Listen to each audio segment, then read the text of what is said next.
These photos are from Umstead State Park in the 1950s. Let all things be blessed and holy, all is fashioned by your hand. Brother wind and sister water, Mother earth and Father sky, sacred plants and sacred creatures, sacred people of the land. In the east the place of dawning, there is beauty in the morn. Here the seeker finds new visions as each sacred day is born. All who wander life around them, all who wander life within, they shall shine with light and glory when the morning breaks again. From the corners of creation to the center where we stand, let all things be blessed and holy, all is fashioned by your hand. Brother wind and sister water, Mother earth and Father sky, sacred plants and sacred creatures, sacred people of the land. He was originally a member of the Christian Church in Virginia and was ready to join the First Baptist Church. But he had to be immersed by a Baptist preacher, and he had already been immersed by a Christian preacher. And he just said, "I can't take that." So when he left, Mrs. Vaughn came too. And she came, and she was one of the best workers we had.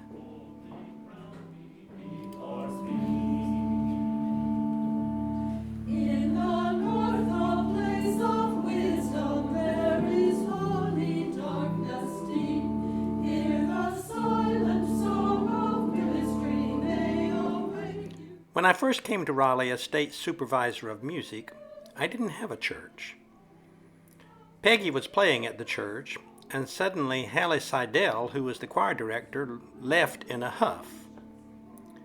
They needed a choir director, but they only had 8 members. So I thought, well, I can do that off the cuff. So we started. I just helped out for a while. That help out kept on going. We got more members and finally had 28. We had a big choir up in the loft and had a good time. Peggy was the organist. Sacred plants and sacred creatures, sacred people of the land.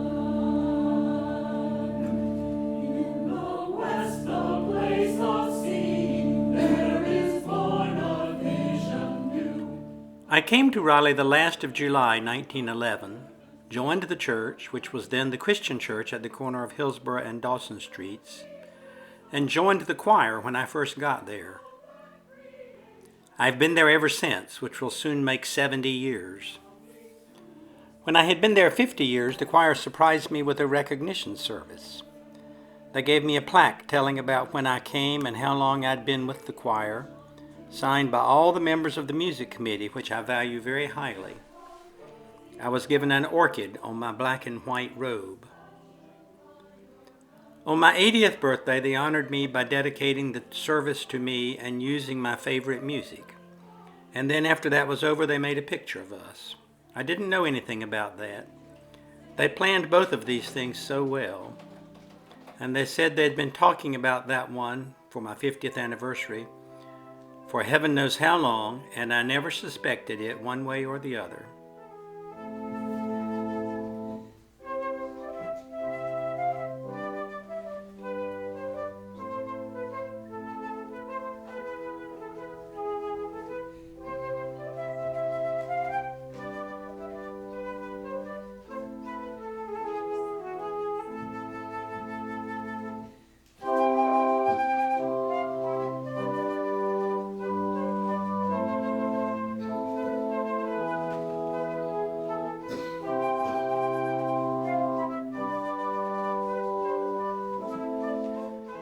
I remember a particular thing about Martin Luther King. He walked into the auditorium at the church, the sanctuary, to greet people. And I've never seen a man so completely unafraid of anything on earth. There was an aura about him of total confidence and lack of fear. Within a short time, he was stabbed by that woman who tried to kill him but didn't succeed. It was within a year, maybe less. I remember feeling that about him, and I thought, this is a great soul. You'll never meet anybody quite like that again.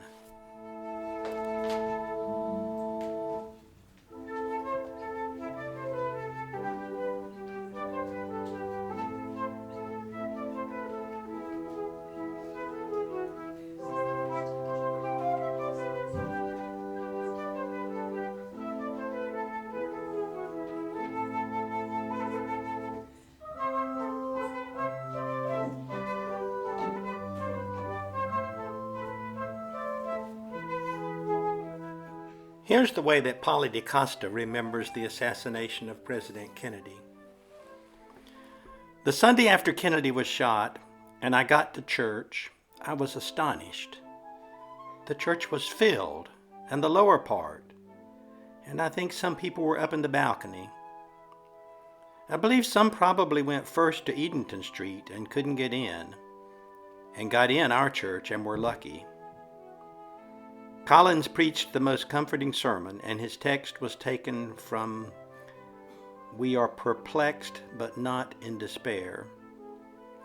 And I wish I could remember the rest of it. It was so much turmoil.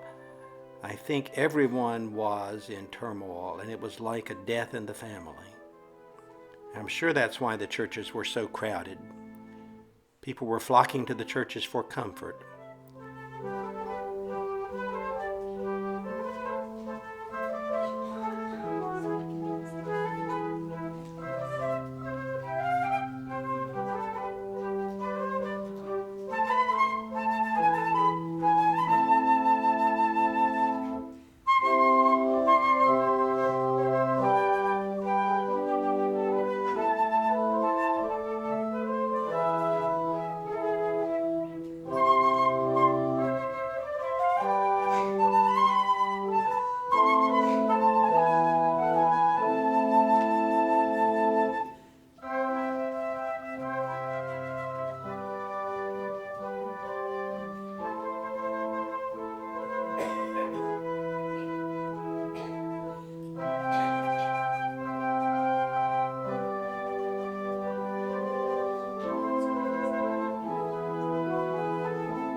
In 1969, the downtown church, the United Church of Raleigh, merged with the E&R Church on the corner of Dixie Trail on Wade Avenue.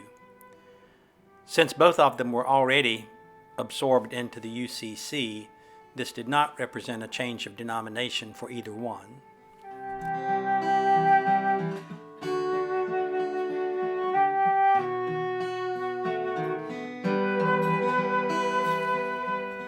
I proposed in writing to the deacons, I guess it was, and to several people on the business board, that we explore the possibility of what common interest we had with the E&R Church, and we have a new one on Dixie Trail. My theory was that since these people were strong segregationists and took a rather different kind of approach, we might get some beneficial understanding of why people took such a position, why they saw things differently than we did. And without proposing that we would merge, but merely proposing the idea that we would get together with them and explore our common interests, since we belong to a common church. I was told that we had nothing in common with these people, and that this would be an absolutely useless thing to do.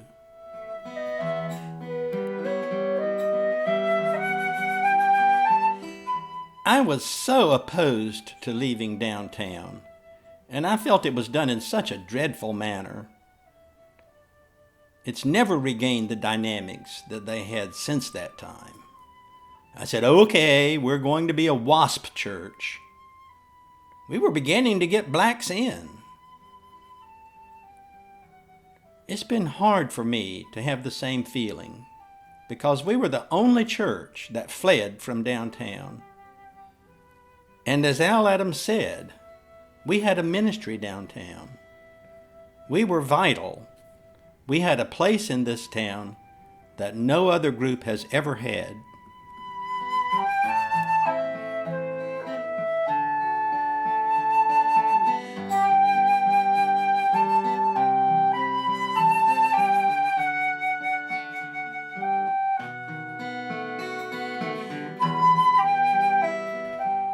When they moved out here, I stuck with them, despite being somewhat upset at our having merged.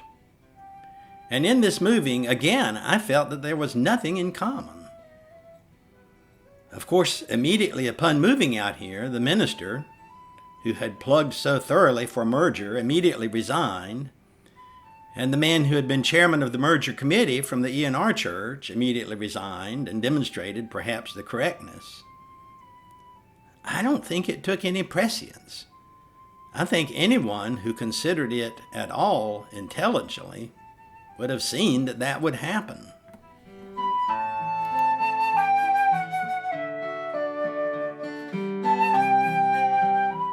I've been a member of the United Church for over 15 years. Reverend Bostrom was the minister when I first went up there. I joined, and then Reverend Myers came along, and then Collins Kilburn, John Lackey, and then Callie.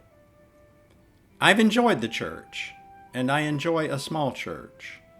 I have lots of friends there, and I love every one of them.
And there were people like Howard Miller, who was rarely seen in church, but was very active in the forum.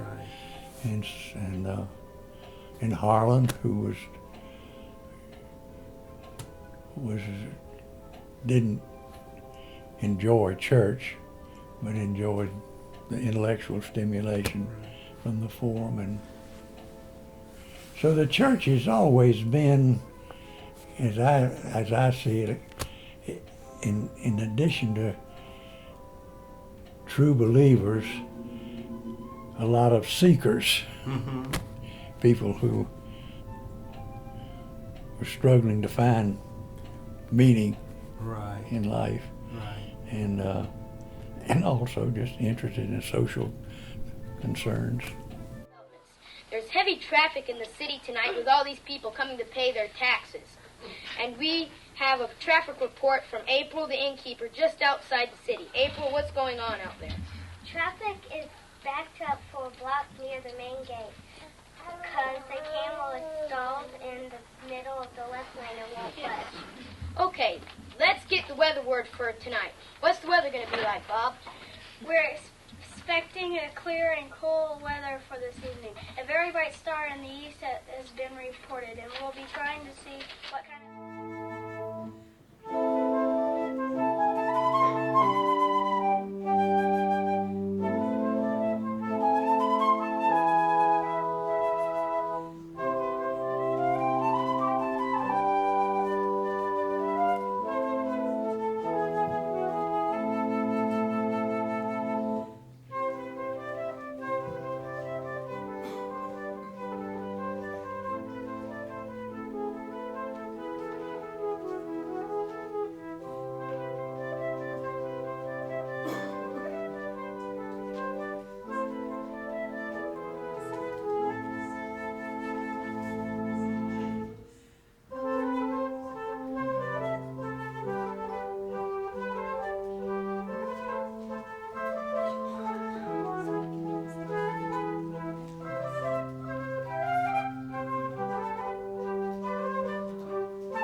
Howard Cunningham and Gay Noyce put together the racially integrated Vacation Bible School that took place in the summer of 1955.